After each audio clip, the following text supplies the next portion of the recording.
Se você estuda finanças para se tornar um investidor melhor, já deve ter ouvido falar do custo médio ponderado de capital, WACC, Weighted Average Cost of Capital. Para entender o que ele significa, você deve saber que para que uma empresa exista, ela precisa de capital, ou seja, dinheiro para financiar suas operações. Esse capital pode vir dos acionistas que investem dinheiro na empresa em troca de uma participação nos lucros ou de credores que emprestam dinheiro em troca de juros.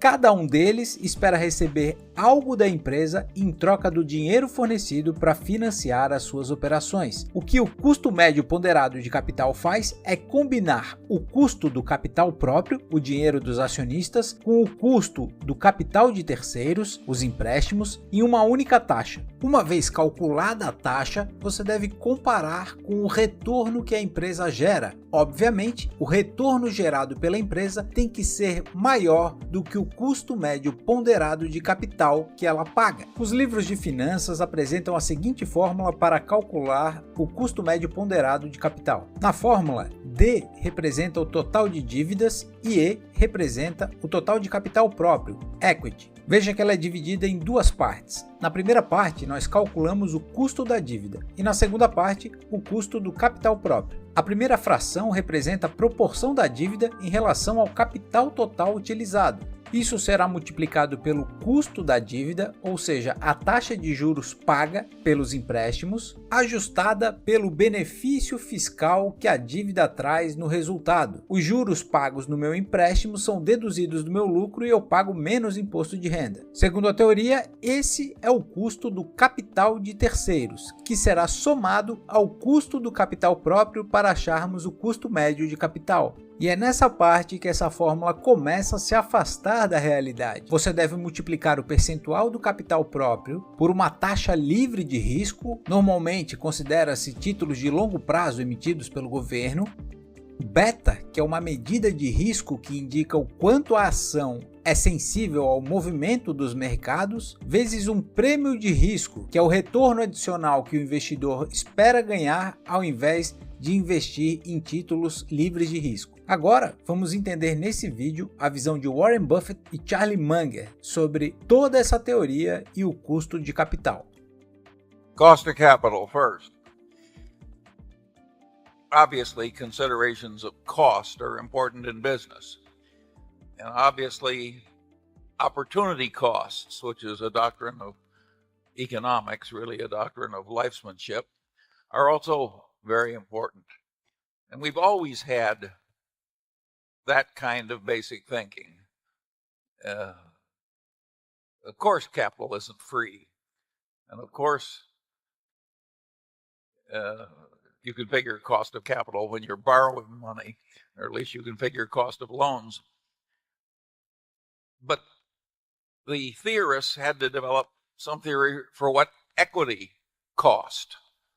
And there they just went bonkers. They said if you earned 100% on capital because you had some marvelous business, your cost of capital was 100%.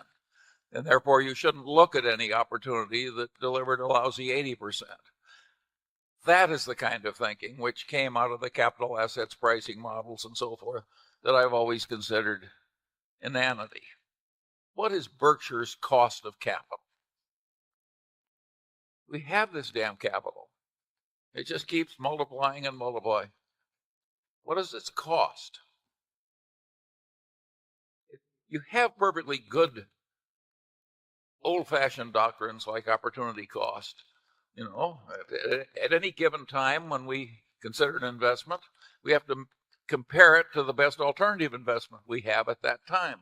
We had perfectly good old-fashioned ideas that are very basic to use, but they weren't good enough for these modern theorists. Mm-hmm. So they invented all this ridiculous mathematics, which concluded that the companies that made the most money had the highest costs of capital. Well, all I can say is it's not for us. Now, the other half of that question I leave for Mr. Buffett. Yeah. Yeah. What you find, of course, is that the cost of capital is about 0.25% below the return promised by any deal that the CEO wants to do. Very simple. we have three questions on capital with capitals around, and leaving aside whether we want to borrow money, which we generally don't want to do. And one is, does it make it more sense to pay it out to the shareholders than to keep it within the company? The sub question on that is, if we pay it out, is it better off to do it via repurchases or by a dividend?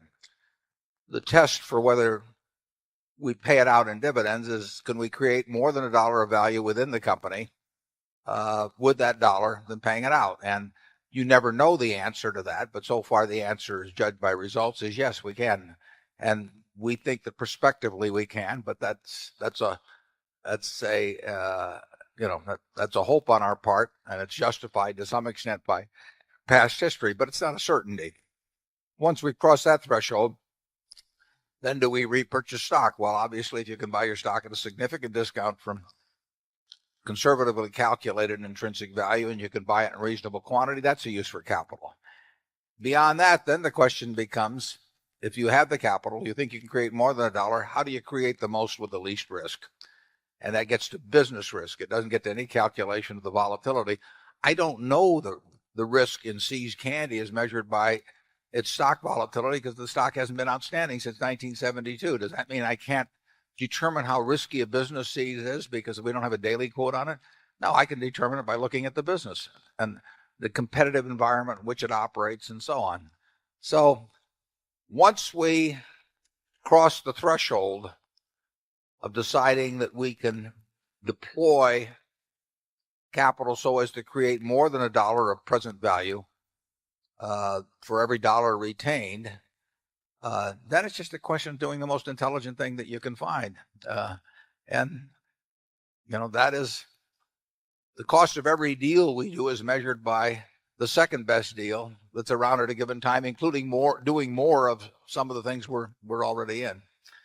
And I have listened to cost of capital discussions at all kinds of corporate board meetings, everything else, and I've never found anything that made very much sense in it, except for the fact that it's what they learned in business school, and it's what the consultants talked about, and most of the board members would nod their head without knowing what the hell was going on.